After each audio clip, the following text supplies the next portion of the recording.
Shalom, selamat pagi semua. Terima kasih Pak Elisa. Shalom. Shalom.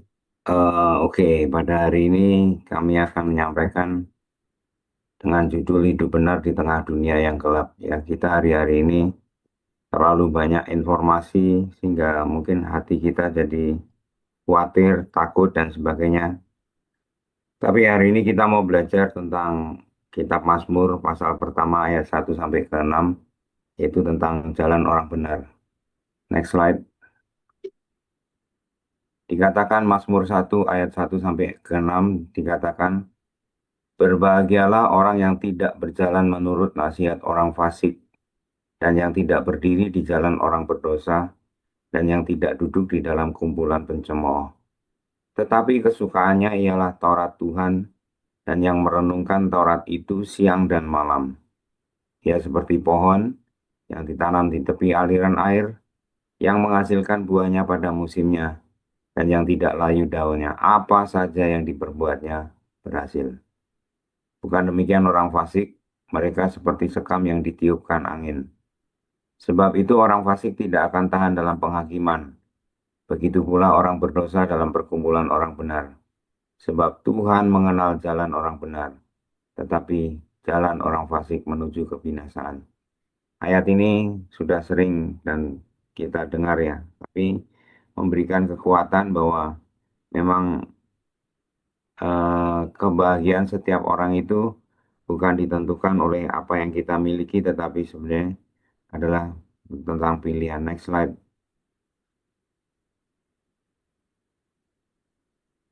Kebahagiaan manusia sejati itu manusia mencari kebahagiaan. Dia bekerja keras, bangun keluarga, punya anak, punya mantu, punya cucu, dan sebagainya. Mengejar keberhasilan. Itu adalah pola yang kita lihat secara umum. Tapi Mazmur 1 menjelaskan bahwa kebahagiaan sejati bukan soal apa yang kita miliki, tetapi jalan hidup yang kita pilih dan di mana akar itu akan tertanam. Jadi hari ini kita mau belajar bahwa kekuatan kebahagiaan kehidupan kita bukan dari apa yang kita punya, tapi adalah jalan yang kita pilih. Nah, dalam hal parenting, anak-anak itu tidak otomatis hidup sebagaimana dikatakan dalam Mazmur 1.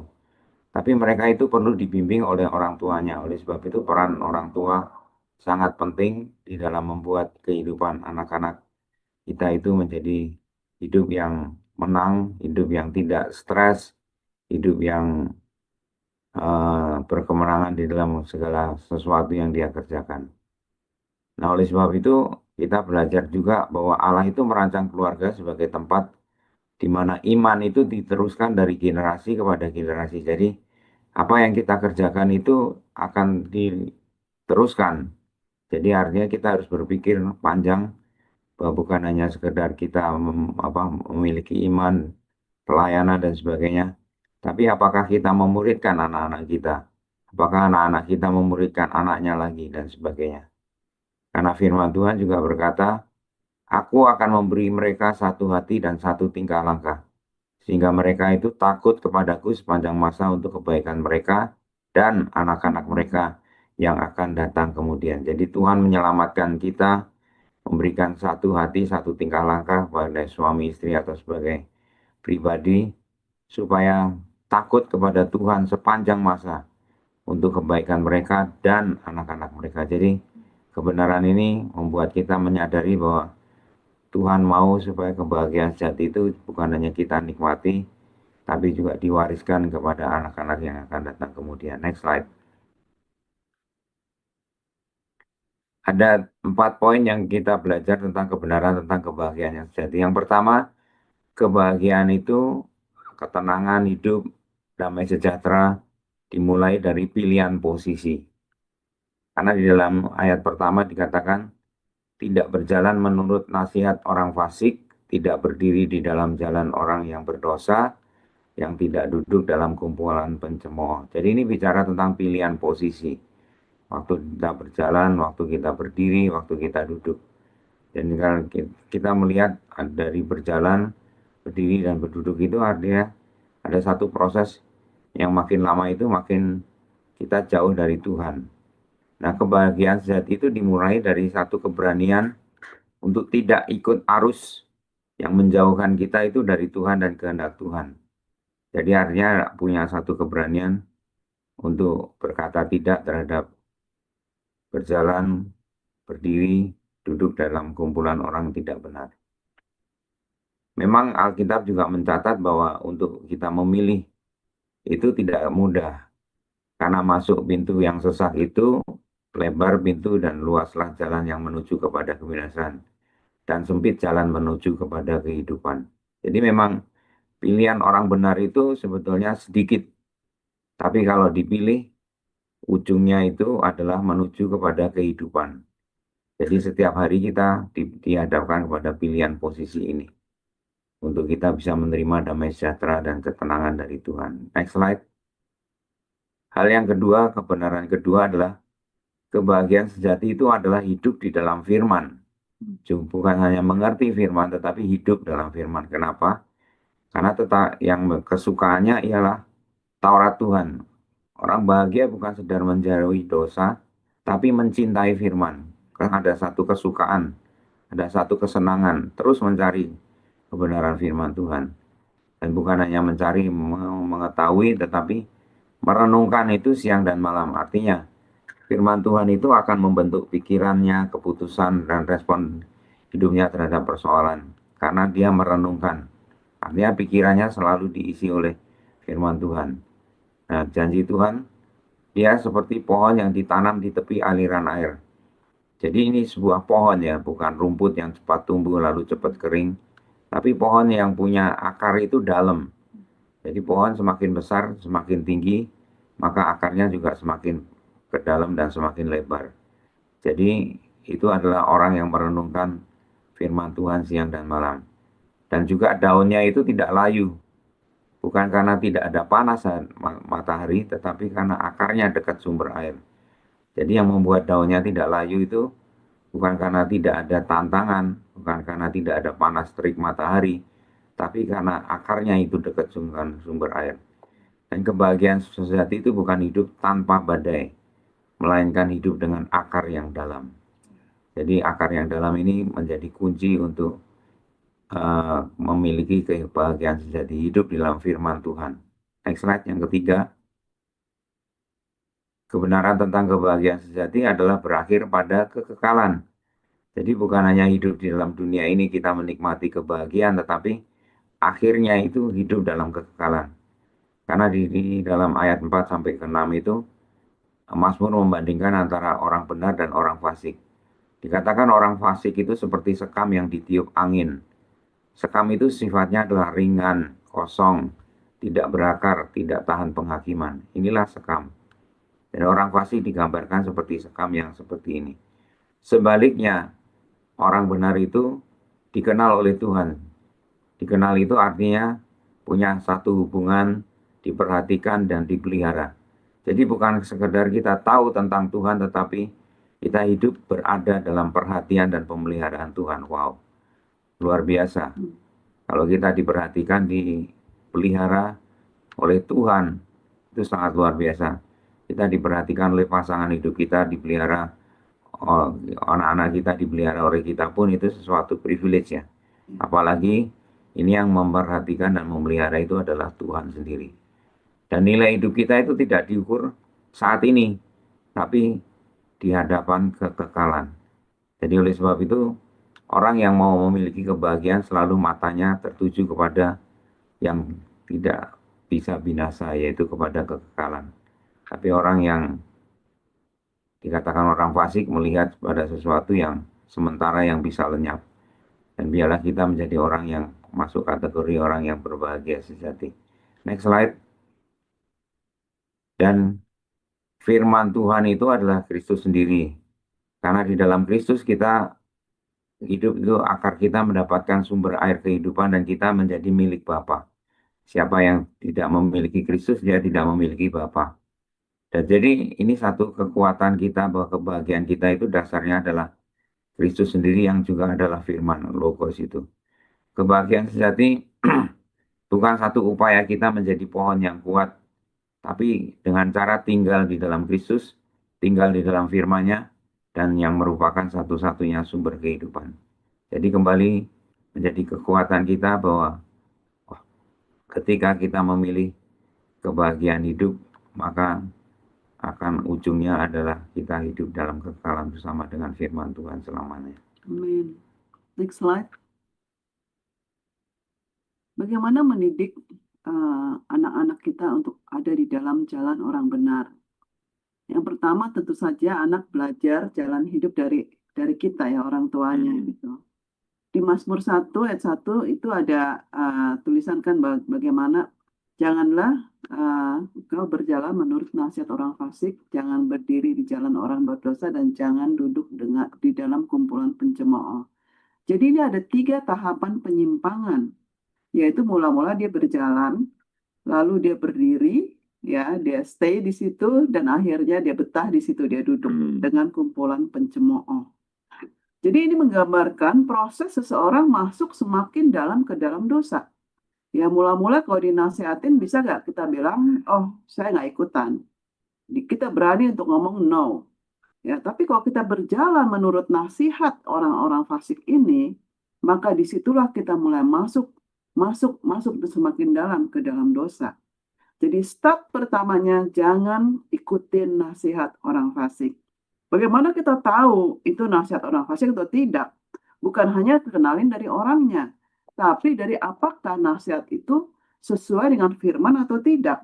Karena kadang-kadang nasihat dari orang-orang yang ikut Tuhan itu ternyata tidak sesuai dengan firman. Jadi sekali lagi kita harus belajar firman. Apakah yang dia nasihati ya itu adalah sesuai dengan firman atau tidak, atau tergolong menjadi orang-orang fasik. Kadang-kadang kita minta nasihat gitu sama teman, saudara seiman juga gitu. Ya, tentang masalah keluarga kita. Yang aduh saya diginiin, digituin sama suami saya nih, gimana nih. Tapi ternyata nasihatnya, ya, lu lawan aja. Emang keenakan dia dong kalau kayak gitu. Lawan dia, tinggalin aja dia. Ini nasihat apa gitu loh. Bukankah ini nasihat-nasihat orang fasik yang keluar dari mulut-mulut orang percaya. Jadi benar-benar kita harus belajar tentang firman. Dan kemudian kita mau berjalan sesuai dengan firman itu, bukan dengan jalan nasihat-nasihat orang fasik. Anak-anak belajar berjalan hidup itu pertama-tama dari keluarga.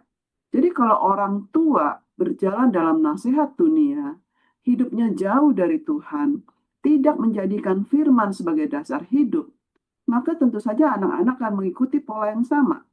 Kalau kita bilang, oh anak-anak kan ada pembinanya, anak-anak kan ikut sekolah minggu, dia kan sekolah di sekolah Kristen. Sebenarnya walaupun mereka sekolah di sekolah Kristen, ikut kegiatan-kegiatan gereja, tapi mereka akan buah itu tidak jauh dari pohonnya. Jadi sangat besar pengaruh dari orang tua, dari keluarga, lebih besar daripada orang-orang yang setiap hari mereka berinteraksi. Jadi keluarga menjadi tempat pertama anak belajar nilai hidup, keputusan moral, relasi dengan Tuhan. Ya biarlah kalau misalnya kita lagi saat teduh atau lagi doa, atau kita lagi berdoa bersama dengan pasangan kita, itu usahakan kita tidak melakukan hal itu waktu anak-anak belum bangun atau anak-anak sudah tidur. Tapi biarkan mereka melihat bahwa kita belajar firman, kita menulis jurnal, kita berdoa. Biarkan mereka melihat itu. Kalau misalnya kita mau tambah lagi waktu anak-anak sudah tidur, kita mau lebih tenang lagi untuk doa, silakan. Tapi biarkan anak-anak melihat bagaimana kehidupan pribadi kita saat teduh kita dengan Tuhan. Bagaimana kita pelayanan, ajak mereka sekali-sekali untuk melihat ya bahwa kita juga melayani orang-orang seperti yang di gereja maupun yang dalam komunitas kita. Sehingga mereka belajar kehidupan kerohanian itu seperti apa. Mengambil keputusan-keputusan, kita juga membicarakan pada mereka sehingga mereka belajar pola-pola pikir kita yang berdasarkan firman, itu mereka belajar langsung dari orang tuanya. Next slide. Nah, yang kedua adalah menolong anak berakar dalam firman. Di Mazmur 1 ayat 2 sampai 3 katakan yang kesukaannya ialah Taurat Tuhan dan yang merenungkannya siang dan malam. Ya, jadi anak tidak otomatis mencintai firman. Ya, orang tua yang memperkenalkan, orang tua juga yang menghidupi, memperlihatkan kepada mereka. Dan firman itu sungguh itu enak, ya itu manis seperti madu dan itu benar-benar ya dan amin. Semua janji-janji Tuhan itu sangat-sangat bisa digenapi di dalam kehidupan Amin. kita. Nah, jadi eh, anak-anak yang masih kecil itu tentu saja kita tidak memberikannya Alkitab yang tebal, yang tulisannya kecil-kecil, nggak ada gambarnya. Ya, tapi kita belajar untuk menceritakan, kasih lihat mereka gambar-gambar dan sebagainya, sehingga mereka suka gitu. Kalau malam-malam yang dibawa itu Alkitab dia gitu ya. Ini Alkitabnya aku katanya. Nah, itu kita juga excited, jangan, aduh bisa gak sih kapan sih gedenya? Kamu ya gangguin mami aja nih, mami juga banyak kerjaan, masih juga bacain kamu belajar kayak belajar baca. Jadi dia ngerasa kayak kok momen-momen itu tidak menyenangkan. Tapi begitu dia tiap kali dia bawa, wah ini bagus ya, ayo kita baca lagi. Nah, dia akan mengenang momen tersebut sebagai momen yang sangat menyenangkan, Hmm. sehingga isinya pun itu dia cintai.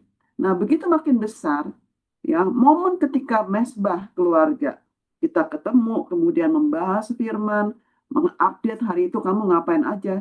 Itu bukan jadi satu momok. Ya kalau nggak hadir, habis lagi maki-maki, dimarah-marahin, dituduh-tuduh, dihakimi, kamu benar-benar nggak punya waktu buat Tuhan, prioritasnya salah apa segala macam. Itu jadi nggak enak gitu loh.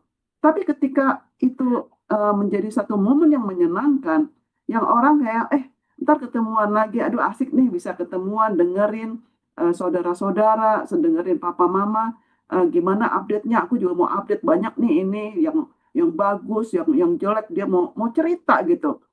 Keluarga menjadi satu tempat yang aman untuk dia bisa bercerita dan diterima apa adanya. Sekaligus firman itu dibagikan, itu akan menjadi momen ketika anak belajar dari orang tuanya. Orang tuanya memperkenalkan firman itu. Firman itu enak. Firman ikut Tuhan itu enak adanya dan ringan beban yang dari Tuhan. Nah, itu orang tua semua yang memperkenalkannya. Disinilah peran ayah dan ibu saling melengkapi. Ya, jadi rancangan Allah di dalam parenting ya memang dibutuhkan dua orang dalam membesarkan anak masing-masing, ya suami, istri, ayah, ibu ini punya perspektif dan peran yang unik, ya. Jadinya kita kita berdua ya ini benar-benar saling mengisi satu sama lain. Lalu bagaimana kalau single parent? Ya, memang kelihatannya berdua, tapi sebenarnya yang berfungsi hanya satu. Yang satu lagi nggak mau tahu. Ya, pokoknya saya hanya kerja. Urusan anak-anak, urusan mama. Ya, atau benar-benar nggak mau tahu ya, kerja juga dia kagak. Pokoknya semuanya tuh hanya me time terus lah sepanjang hari. Nah, kita sebagai orang-orang yang terlihat single atau benar-benar single, kita membutuhkan benar-benar uh, Tuhan di dalam semua area hidup kita. Ya, kita memperkenalkan anak kita bahwa ayah kamu ya memang tidak ada tapi ada Tuhan. Bapa itulah ayah kamu. Dia yang memelihara kehidupan kita. Dia itu yang memimpin kehidupan kita. Jadi itu benar-benar menjadi satu apa ya, penekanan di dalam membesarkan anak. Ya, bukan itu saja. Kita juga memperkenalkan mereka dengan eh, orang tua rohani, dan kita juga memiliki support system ya untuk kita bisa membesarkan anak-anak ini gitu loh, sehingga kita bisa melihat bahwa sekalipun ya tidak ideal kehidupan itu, tapi ya Tuhan memberikan keluarga rohani, apa eh, orang tua rohani, saudara-saudara seiman ya untuk menjadi support system dalam kita bisa membesarkan anak-anak kita. Oke, next slide. Nah, peran ayah ya ini ada anggapnya lengkap ya, peran ayah dan ibu. Nah, ayah itu memberi identitas dan arah hidup anak. Ya, dia menunjukkan visi masa depan, mendorong anak bertumbuh dan berani mengambil langkah iman. Ya, jadi ayah ini menolong anak melihat bahwa hidupnya punya tujuan di dalam Tuhan. Jadi kalau misalnya apa ini sering ilustrasinya gendong anak ya. Ya kalau gendong anak kalau bapak-bapak ini ya anaknya diliatin ke depan gitu, yang mukanya gitu ya.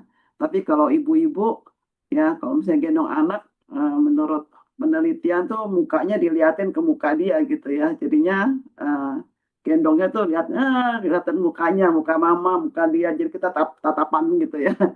Tapi kalau misalnya ayah kasih lihat tuh, no lagi jalan ke sana nih ke sini tuh, pokoknya anak-anak tuh bisa ngeliatin tuh ngeliat yang di depan gitu ya.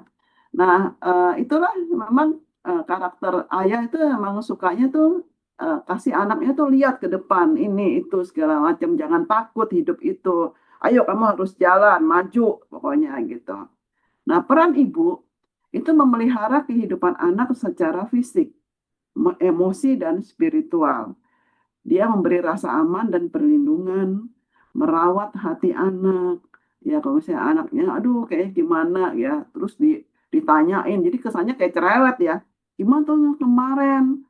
Ya terus dia gimana? Ya korek namanya dia tuh mau merawat hati anak. Ya masih masih gundah gak? Apa galau gak kamu gitu? Jadi ibu itu memang mau menolong anak mengalami kasih dan kehangatan Tuhan. Tapi jangan lupa harus dikasih firman.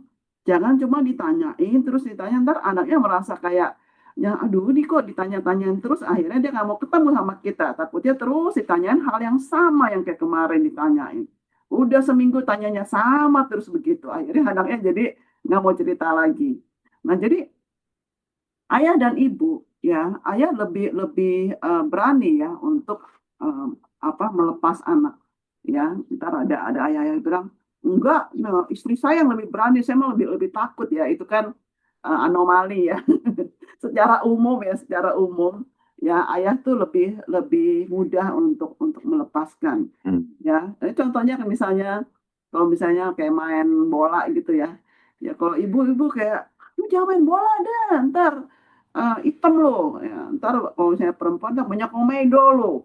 Oh, ya ntar apa jarinya kenapa lagi kayak kemarin tuh kepletek ya ntar kacamatanya pecah gitu kok kacanya masuk ke mata gimana oh banyak sekali ya ininya gitu masuk angin lah ntar jadi sakit lah kepanasan lah pokoknya ibu tuh benar-benar maunya memberikan rasa aman dan perlindungan pokoknya mau benar-benar jangan kemana-mana lah tuh anak gitu. Tapi kalau ayah, biar aja dia main di lapangan.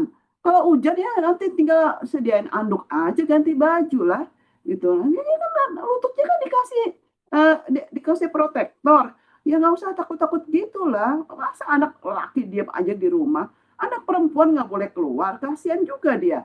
Jadi kalau ayah tuh nggak apa-apa, ini aja yang penting hati-hati kamu. Kalau nanti jatuh nanti tinggal diobatin.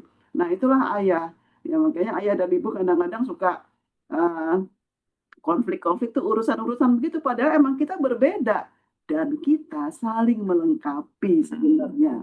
Jadi ketika dua peran ini berjalan bersama, ayah memberi arah dan ibu memberi pemeliharaan, anak akan bertumbuh seperti pohon yang ditanam di tepi aliran air. Amin. Ya, yang penting kita ngomong baik-baik, ya kita menyadari semua itu, ya kita tahu oh saya sebenarnya seperti itu. Kemudian kita kita ambil langkah-langkah kesepakatan berdua.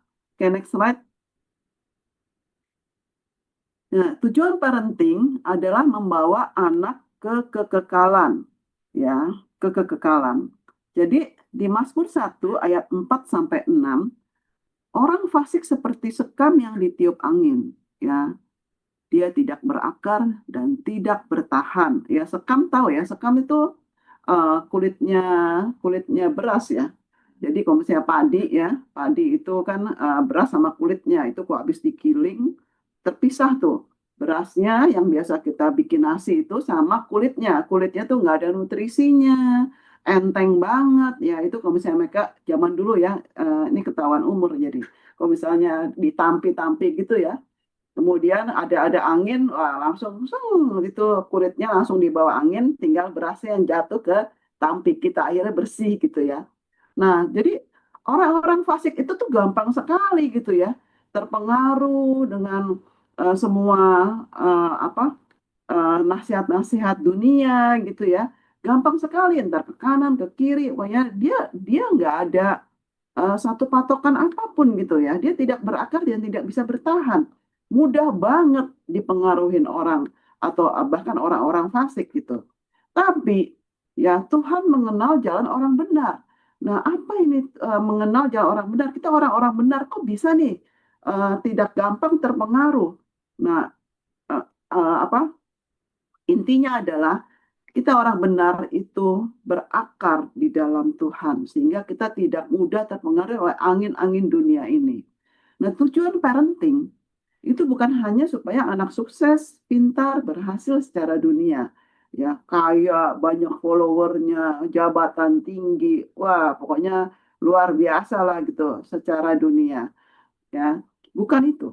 Tapi yang terutama supaya anak mengenal dan terlebih lagi dikenal oleh Tuhan, serta berjalan bersama Tuhan. Amin. Hidupnya berkenan di hadapan Tuhan. Hmm. Dia adalah pelaku firman. Ya, jadi parenting itu is about relation, ya, not following rules. Ya, jadi kita juga melihat bahwa kita sebagai orang tua dengan anak-anak itu harus bangun hubungan. Hubungan yang seperti apa? Hubungan yang bisa kita dekat, kita tahu dia sejak lahir, berkembang terus sampai dia besar, kita udah ikutin. Kita adalah pria pertama yang mengasihi dia. Kita adalah wanita pertama yang mengasihi dia. Jadi mengasihi tanpa ada hidden agenda, benar-benar tulus mengasihi dia. Dan dia harus tahu itu. Kita bangun hubungan itu. Jadi pastikan anak-anak tahu bahwa Bapak merasakan bahwa kita mengasihi dia. Bukan hanya tahu, oh Papa sayang nggak Mama? Aku tahu, tapi kamu merasakan nggak? Enggak. Aku nggak merasa dia mengasihi aku. Aku hanya tahu katanya dia mengasihi aku. Buktinya dia sekolahin, dia kasih makan, tapi aku nggak ngerasa Papa Mama mengasihi aku. Nah, ini kan berarti hubungannya bermasalah. Bangun hubungan dengan anak. Orang tua harus bekerja bersama sebagai satu tim dalam membesarkan anak. Orang tua perlu sepakat, tidak boleh terpecah. Ya, untuk meraih hati anak, ya udah ikutin dia. Padahal akhirnya sama istrinya atau sama suaminya itu sebenarnya tidak sepakat. Tidak boleh kayak begitu. Karena hadiah yang terbaik, yang terbesar untuk anak adalah ketika dia tahu papa dan mama saling mengasihi. Amin. Jika suatu rumah tangga terpecah-pecah, rumah tangga itu tidak dapat bertahan. Next slide. Jadi karya salib Kristus ya, ini perlu kita sadari. Manusia berdosa secara alami tidak akan mencintai firman Tuhan. Ya, sinful nature kita ya, itu menjauh dari Tuhan. Tapi melalui karya Kristus, Tuhan memberikan Roh Kudus untuk mengubah hati kita. Kemudian mengingatkan kita bahwa kita sudah didamaikan dengan Tuhan. Bahwa Tuhan sudah menjadikan kita sebagai anak raja, anak Allah. Kamu bukan lagi yang dulu tuh sudah berlalu dan sekarang nih kamu adalah ciptaan yang baru. Ya, jadi Tuhan sudah memberikan kepada kamu tuh hati yang baru, roh yang baru di dalam batinmu. Di Mazmur 1 itu menggambarkan orang benar seperti pohon yang ditanam di tepi aliran air yang tadi saya jelaskan itu. Jadi Yesus sendiri berkata bahwa dia adalah sumber kehidupan itu. Barang siapa tinggal di dalam aku di dalam dia, dia akan berbuah banyak. Ya, jadi kehidupan rohani anak dan orang tua itu bukan berasal dari kekuatan sendiri, tapi dari tinggal di dalam Kristus. Ya, jadi yang satu seperti sekam, gampang sekali ya ikut dengan semua angin dunia ini. Tapi kita adalah orang benar. Kita tertanam ya di tepi aliran air yang sangat stabil, mau panas, mau hujan, mau kering, mau apa, pokoknya kita tidak terpengaruh dengan kondisi cuaca. Tapi kita ada aliran air yang tidak akan pernah berhenti, tidak akan pernah kering. Oleh karena Yesus adalah sumber kehidupan, sumber aliran air tersebut. Next slide. Nah, kita akan diskusi ya. Pertama, apa pengaruh terbesar dunia terhadap anak-anak kita hari ini? Apakah mereka benar-benar sudah hilang dari peredaran di dalam keluarga kita? Ya, mereka lebih banyak dengan gadget mereka, lebih banyak dengan teman-teman mereka, mereka lebih nyaman di sana. Ya, kalau tanya langsung ya dari si AI langsung instan, kalau tanya langsung dengan begitu ramah, lalu ditanyain lagi mau ini gak, mau itu. Kalau kita, ya jangan sekarang deh. Ya, aduh mama lagi rapot nih, aduh kamu nih ya benar-benar apa ganggu terus hidup mama gitu. Atau nanya itu lagi. Ya, kayak kamu nggak tahu aja udah dijelasin kemarin. Jadi kita juga nggak nice gitu ya ke mereka. Sehingga mereka akhirnya menjauh dan akhirnya hilang dari pandangan kita. Nah, apa pengaruh terbesar dunia? Ya, dan bagaimana dengan respon-respon kita kepada anak-anak kita? Apakah rumah sudah atau keluarga kita sudah menjadi tempat untuk anak berakar di dalam firman Tuhan?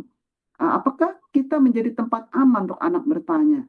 Kalau dia ada pertanyaan, ada kebingungan, dia selalu mencari kita sebagai tempat bertanya yang dia rasa bisa dipercaya dan aman. Ya. Dan apa langkah praktis yang bisa saya mulai minggu ini sebagai keluarga?